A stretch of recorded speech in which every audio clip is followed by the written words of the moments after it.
Welcome to today's episode of We the Doctors. My name is Dr. JULZ. My name is Dr. WALERIA. My name is Dr. Yvonne. And I am Dr. OK. Right, and today we are talking about a life-changing, life-saving skill that everybody should be aware of. So we'll be giving you the illustrations. We'll be telling you how important it is. You don't want to miss today's episode at all. Let's start today's topic. It's CPR. Cardiopulmonary Resuscitation. Okay, now let's explain what that is first, and then we go into the importance. So what is CPR?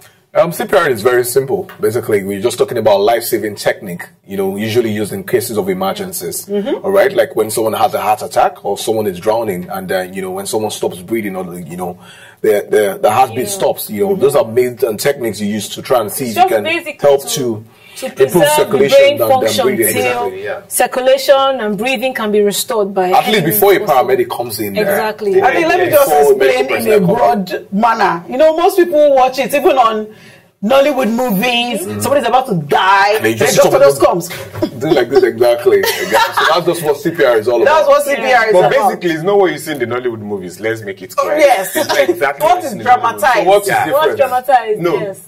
We'll talk about the differences later. No, I want to understand. But the idea is, you want to push blood around the body, even though the person is not able to do that. Yeah. And the aim is to make sure oxygen is getting to the brain. Yes. Because the challenge you have is someone comes to the hospital and you get a person back, but the brain is gone. Exactly. We say someone is in a vegetative state, is permanently locked in, and so it's like the difference between life and death. So I think that goes on with the statistics saying that 92% of patients would usually have a heart attack, usually die before getting to the hospital. Yes. So it would have been 92%. Yes, sadly. It would have been good if they had someone at that point in time who could at least help to, while you're calling the emergency service, who could help to do a CPR to at least ensure that there's, circulation, and breathing. So that leads us to the next question. Yeah. Who performs a CPR? Who should know this technique? Really, anybody should be able to do a CPR. Absolutely. Yes. Frankly, anybody should be able to do this. In fact, in more developed economies, when you call the emergency service, they put you through the CPR while they are on their way. They as much as hold on with you, guiding you through the process. And what to do. So it's a simple thing. It's just a simple lifesaver. In fact, in places where you want to take the glory, you actually take the glory for keeping the person alive. Because if you don't do the CPR, you can't hand over to the next person. Yeah, but I also think that in as much as anybody can do a CPR, not anybody can do a CPR on a child. We also need to emphasize that. You can do it. Anybody can do a CPR on a teenager or an adult, but for kids, you need to be careful so that you don't cause more. But the thing about it is that it's better to do something than not to do anything. Yes, exactly. The challenge people have is they ask, what if by doing CPR, I cause a bigger problem? True. And that's the fear a lot of people have that they shy away from. But then again, it's better. Yeah, in some places, they've created laws that protect you. In some countries, they have laws that protect you from further damage. But the issue is, what happens if you don't do a CPR at all? Exactly. The person dies. The person dies. So why not take the chance? Exactly. And I'm not talking because I'm a doctor. I'm talking because it's the right thing to do. Why not take the chance and try out a CPR? Yeah, but another funny thing in our environment is this. One of the reasons why a lot of people don't engage in this kind of thing is this. You go to a place, or for example, in the airport, somebody faints and dies, or somebody's heart shortness of breath, or heart attack, and you go there and you do this, and then the person now really dies or confirmed dead. They will say you're the one that killed that person. So that's why a lot of people, because of that, and a lot of people shy away from those things. And say, look, I don't want to get myself involved in it and all of that. I'll tell a story from National Youth Service. Okay. Somebody did a CPR on a patient, and the patient eventually died. And they said it was because of the they said if you had left that patient, nothing would have happened. In fact, the Nigerian security agencies had to help move this doctor away from the state to another state. Really? During his life was in danger? The family wanted him. It's so it's a good thing we have this medium to correct that misconception. To correct it, because it's important in every environment. There's no one place you say, okay, maybe in school or swimming pool, anywhere. Yes. Someone could faint anywhere. Right. So it's just very good that everybody knows. It's a good thing how you mentioned school. Yeah. So the important places where we need to have at least a CPR personnel in place. A trained CPR personnel. A trained CPR personnel. Schools, especially when you have a lot of young children around. Even in universities, places around there. It's so, Sporting you should have centers. Sporting centers. That's very surprising. important. You have swimming pools and there's no all like that. that. There's nobody to watch. It's dangerous what we do here. The gym. Yeah. Yes. Yeah, really, Very yes. good place. So But many anyway, in people- the gyms, they find out from the beginning, do you have a heart condition? Yes. I But bet, then once again, you have the heart condition, don't even near you. can you imagine? And they look for easier, forms of exercises you can do. Right. And don't forget that there's some complications too, like you mentioned earlier, that could occur with You CPR can too. fracture the bone. Exactly. Imagine Fracture the the Ribs, yeah. Yeah. Really cause fracture of and Puncture the lungs. The Lungs. rib can also puncture the lungs, Yeah. and then you have bleeding into the Exactly. cavities. It's a whole lot of mess. But our bottom line is, it's a life-saving skill. And- basically, what you're doing, the heart is pumping blood around the body. If the heart stops and can no longer do that, you are now doing that mechanically by creating some form of pressure on the heart and taking the blood around the body and putting air into the person's lung at the same time. It's a good thing that we have a fantastic illustration set up right here in the studio. We'll take a break now and we'll come back to explain all that to you. Don't go anywhere. Hello, you're welcome back. This is With the Doctors. I'm Dr. Yvonne. On this segment, we'll be taking you through how the CPR, the Cardiopulmonary Resuscitation, is done. Usually when somebody faints, collapses, or just falls on the floor, people tend to run away, people are scared, and nobody does anything about it. So we actually have two reactions which will be dramatized by our doctors in the house, Dr. JULZ and Dr. OK. So the bad reaction to this is this. Dr. JULZ. Oh my God! What happened? David! David! Oh my God! Listen to me, David! Help! Help! She's wasting time. So David, much time. wake up! My goodness! And here comes the right reaction to such an event. I've never had a good career in Nollywood, by the way. So basically, when someone collapses, it's important to understand that there are multiple levels of CPR to do. You could decide to do CPR as a bystander. For example, not Dr. JULZ. She found that David had collapsed and decided to dance around David without She wasn't dancing around, she was emotional. without really doing anything to help him. Exactly. But the truth is, we have three basic levels to go at. First of all, there is the bystander level, CPR for someone that has been trained anyway, but basically is a bystander, doesn't have medical skills, is not a doctor, not a paramedic. Then there is CPR for the rusty. Now, this is a trained paramedic, but is rusty. And then there's CPR for the trained person. This person is fully equipped, gadgets. That's basically what you find in the hospitals. Now, let's go down to bystander CPR, because that's basically what you in the audience, and of course the viewers at home, that's basically what you're going to be doing. So let's go down to this fellow that has just collapsed. So you find out that his name is David. When you get to the scene, you want to know if David is breathing. So, first of all, you saw him just collapse. So you come by his side and like, Mr. David, can you hear me? He's not giving us any answer. So you want to watch and see, is Mr. David breathing? Now, as a bystander, I'm sure you've seen in several demonstrations where someone is breathing into the person's mouth to mouth, as we love to call it, and then pumping the chest hard.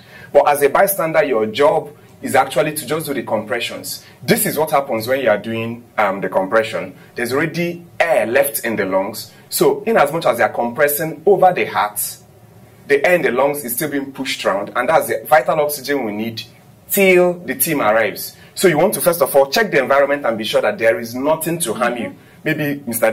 David slipped on something or inhaled bad gas in the atmosphere, and that was what made him fall. You don't want that to happen to you. So once you are clear, and then you ensure that Mr. David is not responding and not breathing, you don't want to come down with your chest compressions. The aim is to get as much as 100 compressions per minute.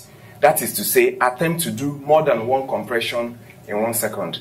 It may sound difficult, but with the correct posturing, you'll be able to do that. So you place down your hand on the center of the chest, the heel of your hand, and the rest above one side. Now, it doesn't matter where you're on the right or on the left. Just make sure you go ahead away above, then place the other one over it. Once you've done that, make sure your shoulders are straightened out, as you can see, and then you begin to compress. Count aloud as you do that. So I'm not just going to be counting in my heart. I want to keep my morale, my energy, the boost high as I keep counting aloud. So I'm going to try to get to 100 in a minute. That's to say, do about 2 compressions or more than 1 compression in a second. So let's go. You can count on with me. Let's go. 1, 2, 3, 4, 5, 6, 7, 8, 9, 10, 11, 12, 13, 14, 15, 16, 17, 18, 19, 20, 21, 22, 23, 24, 25, 26, 27, 28, 29, 30, 31, 32, 33, 34, 35, 36, 38, 39, 40, 41, 42, 43, 44, 45, 46, 47, 48, 49, 50, 51, 52, 53, 54, 56, 57, 58, 59, 60, 61, 62, 63, 64, 65, 66, 67, 69, 70, 71, 72, 73, 74, 75, 76, 77, 78, 79, 80, 81, 82, 83, 84, 85, 86, 87, 88, 89, 90, 92, 93, 94, 95, 96, 97, 98, 99, 100. Now, it's also important to understand that when you get to 100, you're not supposed to stop. Just keep continuing. You just keep pushing down on the chest until a new team arrives. Basically, once a team arrives, then you can take over. The other conditions in which you can stop, if you're actually out of breath. People have done CPR. Became the patient. So if you've done that, you don't have to continue. So what about if you're counting and you don't want to count the numbers and everybody thinks like you're counting something and think you're joking with the patient? What about this breathe 2 3, breathe 2 2, breathe 2 3? That is done. But how many people remember to do? Exactly. Counting is a normal thing. You don't have to say 1 2 3. You could do 1 2 5. You know when you get to 5. You just continue that way. Absolutely. With your shoulders straight. You're not going to feel the pain or the pressure easily. And basically, that's what the bystander does. Now, one thing is important. When you push, now this is going to be a slow one. This is not CPR. This is just a demonstration for you. When you push, attempt to go down 4 to 5 cm. And then full recoil before you go down again. So you're not just doing like this, down. And you're not just doing pushing into the person or just floating on the surface. You push down and then release.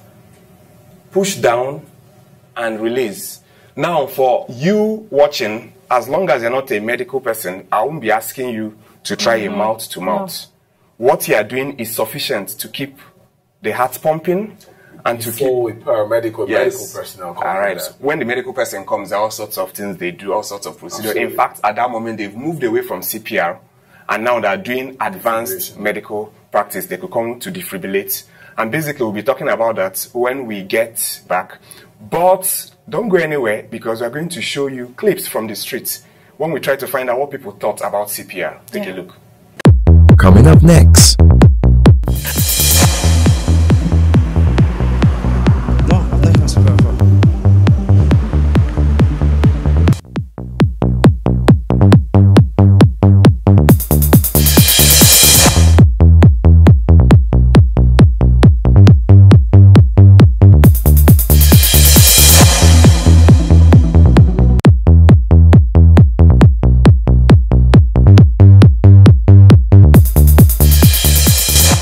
Not at all. No, I've never had a CPR before. Not at all. Yes. Not really. No.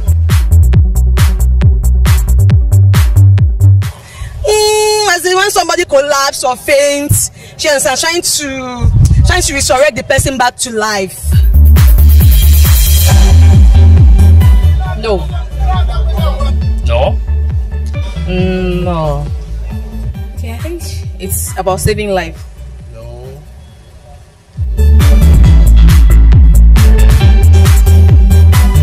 Someone is drowning, yes. Just give them respiration and they're back to life, yeah.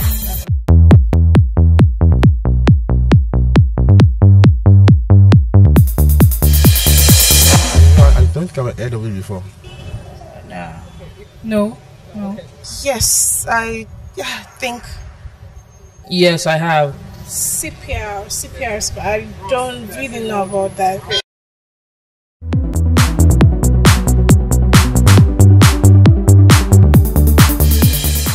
I have no idea what it does. I just know it's some mouth-to-mouth blowing breeze inside something.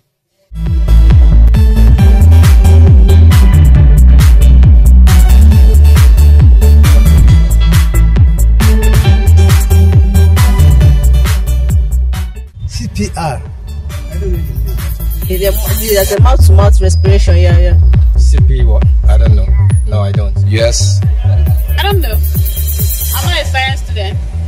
It's a way of resuscitating someone who probably has a seizure.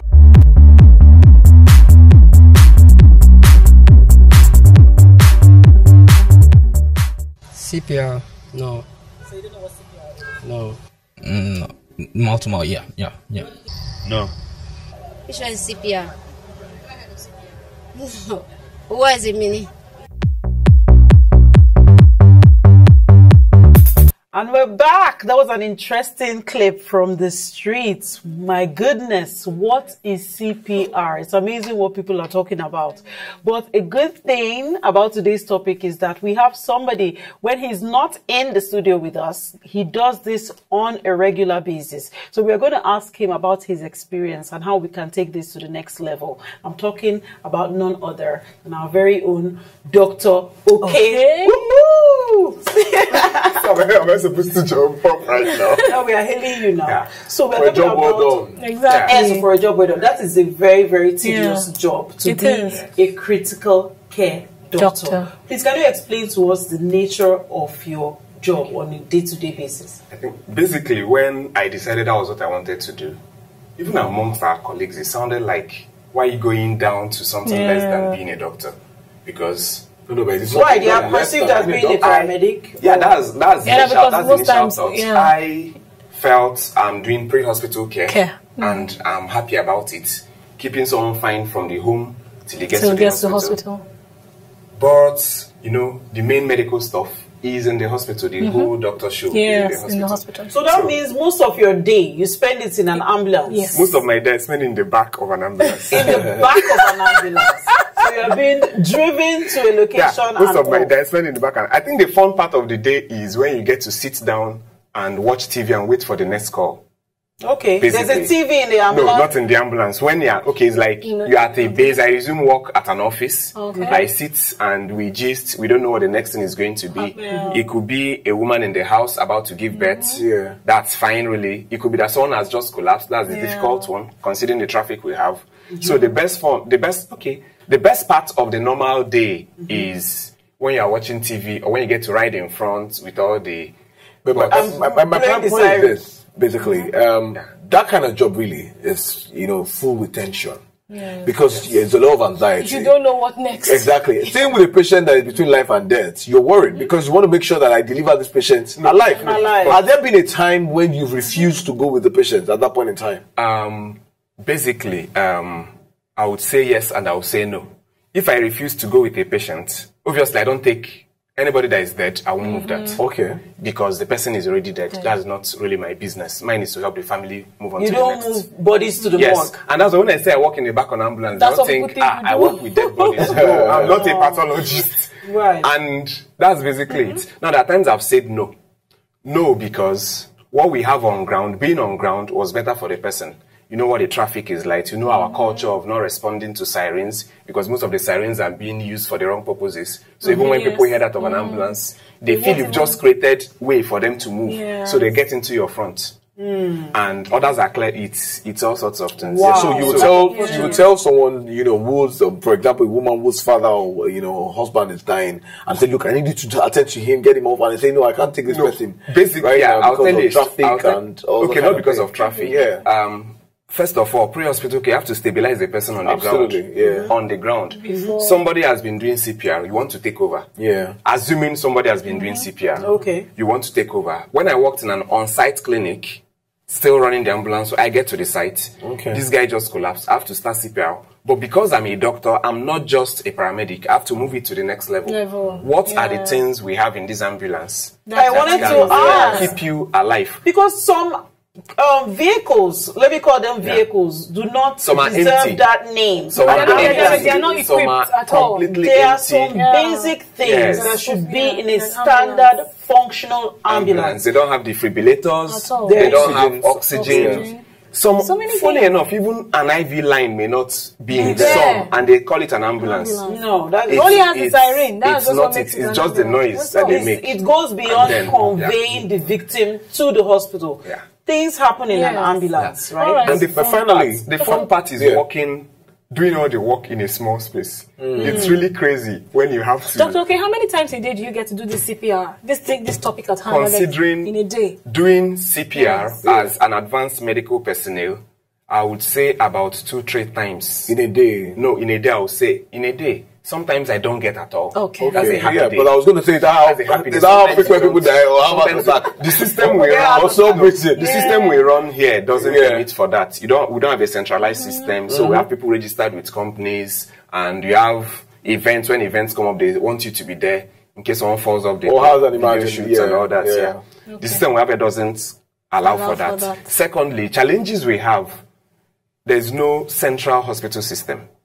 How do you mean? So I pick a patient. I already know this patient has to get to hospital A, even though hospital B has the same facilities as hospital A, but it's undisclosure. Because we don't have a central hospital system, we don't have a central dispatch system for the whole country. Okay, I may when pick it comes to emergencies, when it comes to emergencies, that's critical care. Yes, medicine. I may pick a patient, and the nearest hospital that has facilities for the patient, based on my assessment, is just 3 kilometers away.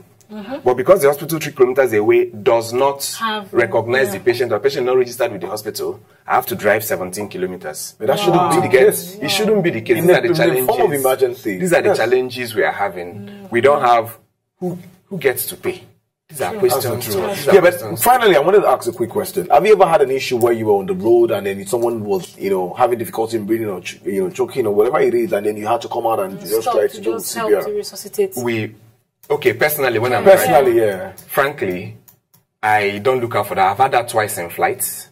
Okay. Yes. Coming back to Nigeria once and going out. And then you present like you're not a doctor. No. In those cases, I did my work. I did that. But on the roads, I've really not had that. Okay. But flying, yes, I've had that twice. This has been an interesting segment. Absolutely. Talking to you about, because I'm sure lots of people listening now, they're inspired to do what you do. Kudos to you. When we're not shooting in the studio. I'm serious. Around as well.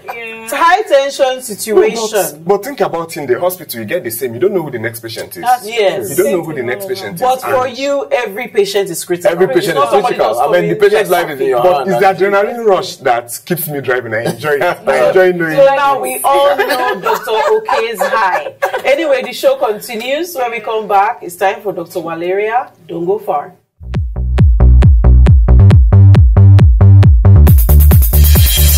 Welcome back from the short break. If you're just joining us, this is We the Doctors, and we have been talking about CPR. What is CPR? Cardiopulmonary Resuscitation.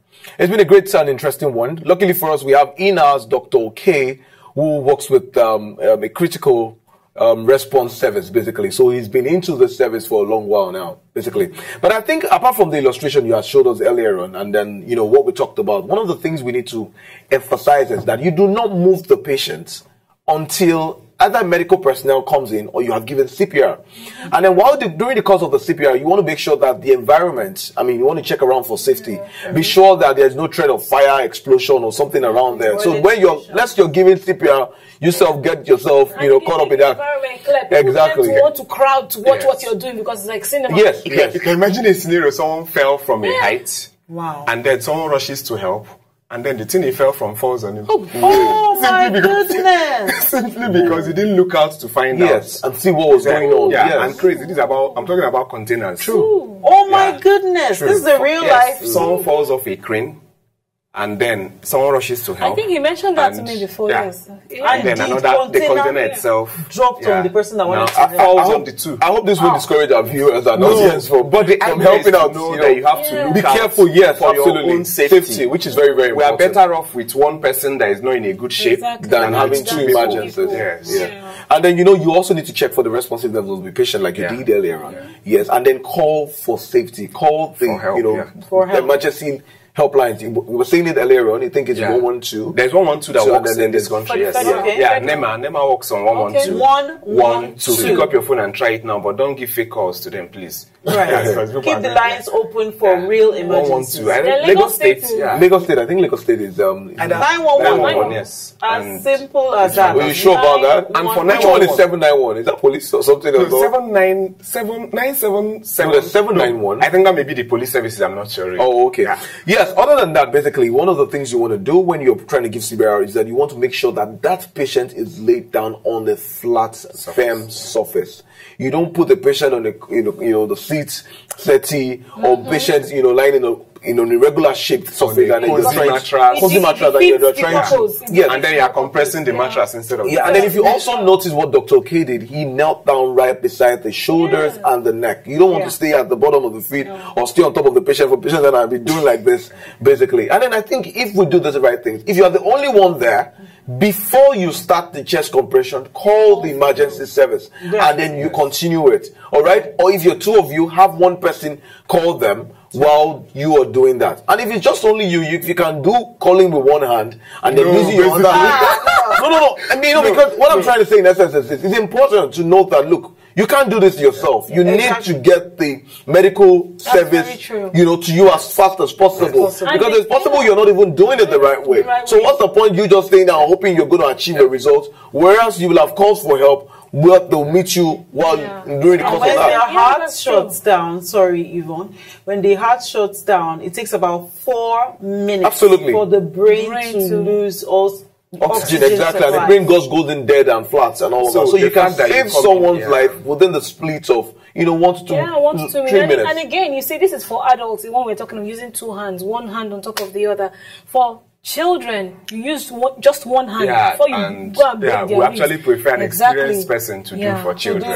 Children. Dr. What questions do we have from our social media? From the social media, someone is asking, let me be sure before I read it out.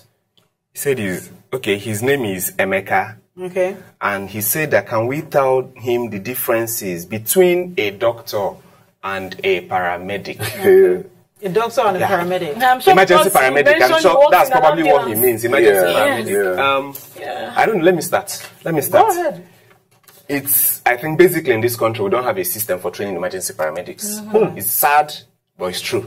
Really? Yes. So those guys with emergency response services around from the states, especially the ambulance services that you find in different states, they were trained. Yes, they were trained. It was an external. It's an internal. So what you're saying is that there's no school for paramedics in the country. Yes. There is none. In fact, that's true. I remember that when they had a Council of Health recently, I think it was last year thereabout, they had that someplace in Lagos. They talked about it. Talked about establishing a school for paramedics. And emergency paramedics, is important to mention that in as much as they are not doctors, they are second to doctors. Yes. Okay. Do they have a basic training in medical background? Yes, they have advanced. It's important to mention advanced training. They set IV lines. They intubate patients with speed.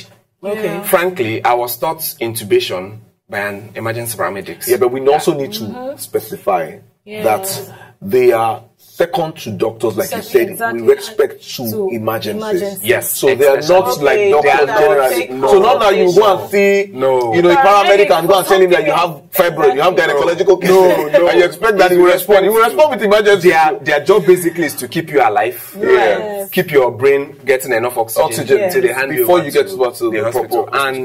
And just to add to that, in some countries, for example, they have a mixture. Like in Germany, you find doctors working in the emergency services. They just had the paramedic system. True. So it's like every flight, every ambulance has one. Basically. But there's a big difference. Yeah. Okay. So that's our show for today. Very interesting. I'm sure lots of you have been listening and you're interested in becoming a paramedic, living your life like Dr. OK, always on a high. So some of our audience are nodding their heads. Yes. They want to be like you. They are open to do that. So thank you so much for listening. Like we keep saying, the show continues on our website. It's cooltv.co. You just want to go to the section of with the doctors to leave your questions. And of course, on Twitter, you leave your questions there with the hashtag WTD. That's with the doctors, and we'll take your questions. Yes. From me, Dr. JULZ, Dr. WALERIA, Dr. Yvonne, and Dr. OK. And we are saying bye-bye and stay healthy.